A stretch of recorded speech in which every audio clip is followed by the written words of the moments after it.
આજ રોજ સાડલી ખાતે સાડલીથી સેગવાને જોડતો જે રોડ હતો 10 કિલોમીટરથી વધારે જે રોડ હતો અને એની અંદર જે 2 બોક્સ કન્વર્ટ જે મૂકવાના હતા એની સાથે લગભગ સરકારશ્રીમાંથી 12.5 કરોડના ખર્ચે આ રોડને મંજૂર કરવામાં આવેલો હતો અને એના અનુસંધાને આજે સાડલી ખાતે ખાતમુહૂર્ત રાખવામાં આવ્યું છે અને વહેલી તકે આ રિસર્ફેસિંગ રોડનું કામ ચાલુ થાય અને આ લોકોને જે અગવડતા ઊભી થાય છે એની જગ્યાએ લોકો સહેલાઈથી એ રોડ પર અવરજવર કરી શકે એ રીતે વહેલી તકે આ કામગીરી સાડલીથી સેગવા સુધીનો જે રોડ છે એને વહેલી તકે કામગીરી પૂર્ણ થાય એ રીતે આપણે ચાલી રહ્યું છે. આ એક જે વેસ્ટ મટીરિયલ છે, તમે જુઓ જ્યાં ત્યાં પ્લાસ્ટિક ઉડતું હોય એનું વેસ્ટ મટીરિયલમાંથી બેસ્ટ કેવી રીતે બનાવે એનો જે નવી ટેકનોલોજી પ્રમાણે આ એક ગુજરાત સરકારે આપણને એક આ જિલ્લામાં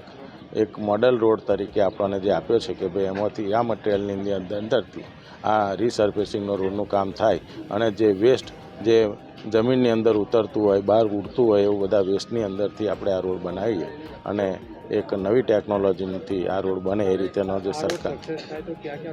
ગુજરાતની અંદર આ સરકારે પણ આને માટે ખાસ એની નજર રાખી છે. ઘણા બધા ટેકનિકલ જે નોલેજ લગભગ આની ચકાસણી કરવામાં આવી છે અને ઘણા બધા અધિકારીઓ મારફતે એનું સર્વે પણ કરવામાં આવ્યું છે કે આ રોડ કેવી રીતે સારો બને એ રીતે પણ સરકારશ્રી ઉપરથી સૂચના આપવામાં આવી છે અને એ રીતે એની કામગીરી ચાલુ થશે.